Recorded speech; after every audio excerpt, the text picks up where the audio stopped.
My name is Marietta Mehanni, and this week's Aqua Tip, I'm using the Kickboard and I'm going to do the surfing action. I've talked about surfing before, and that's where you've got your hands flat on the board and notice how big the board is. So I've got small hands and I can almost cover the entire surface area. The big board's way harder to do this with. So keep that in mind. If you've got the really big boards, you need to hop in the pool, give it a go, see what you need to do to change it. But I've got my hands on the board, my wrists on the board. Surfing is when you tilt the board in the water. That's what I call surfing. And you can tilt it near the surface or you can go down low, which makes it harder. But I'm going to couple that with another movement pattern. We're going to do a kick to the front. Now, a kick to the front, and I'm going to bring my heels down. So I'm bringing my heels down, and now I'm surfing the board. And I'm taking the board from side to side.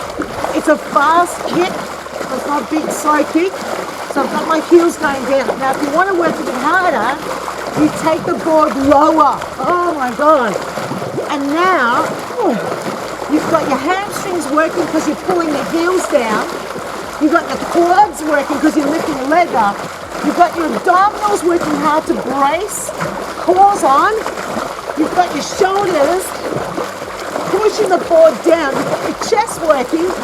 It's hard to know what's not working. And then there's the heart rate. Such a cool exercise. So for your participants that are maybe not that strong, this is the option one, and they do what I call a skim, where they're not tilting the board in the water. So they're just skimming from side to side. And they can push the board underneath the water a little bit if they like. It gets a little bit harder to control it. You get more control once you actually start tilting the board. And then I say if you want to work even harder, you can tilt it more. Yep. Or push it down lower under the water. And it's a really cool exercise. You know, the kickboard doesn't get used much in a lot of water classes, and I think it's a really good tool. And it's available in abundance, you know, if you work at any major pool. They usually have a lot of kickboards. Every person just needs one. You don't need a lot of equipment. And this is a great exercise. I hope you give it a go. And that's this week's Aqua Tip. If you want to demonstrate anything with the kickboard well, you need two other items other than a kickboard.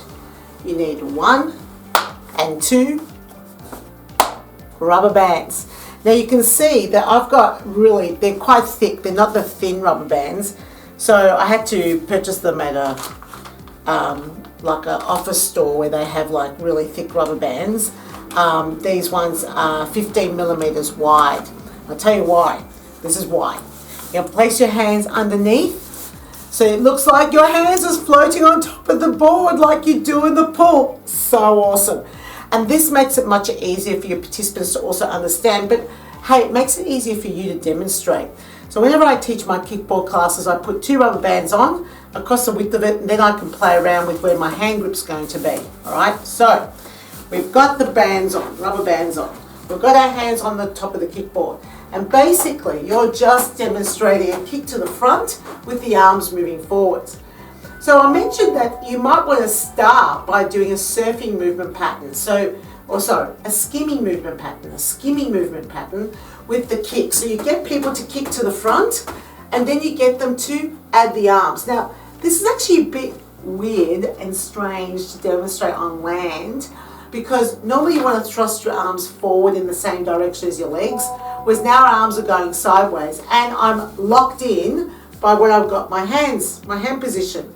So this is what you want to think about doing. You want to teach them how to kick forward first. You might want to start with that and say, okay, now make sure you bring your heels down to the bottom of the pool.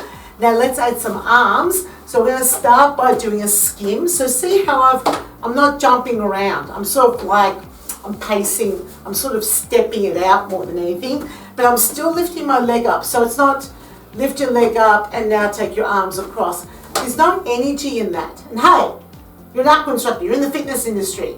Get a little jump in your feet, get a little spring. It's all good, right? Because you're a demonstration of fitness, Yeah. So rather than going, all right everyone, now we're kicking to the front and we're going to surf the board. Oh, come on.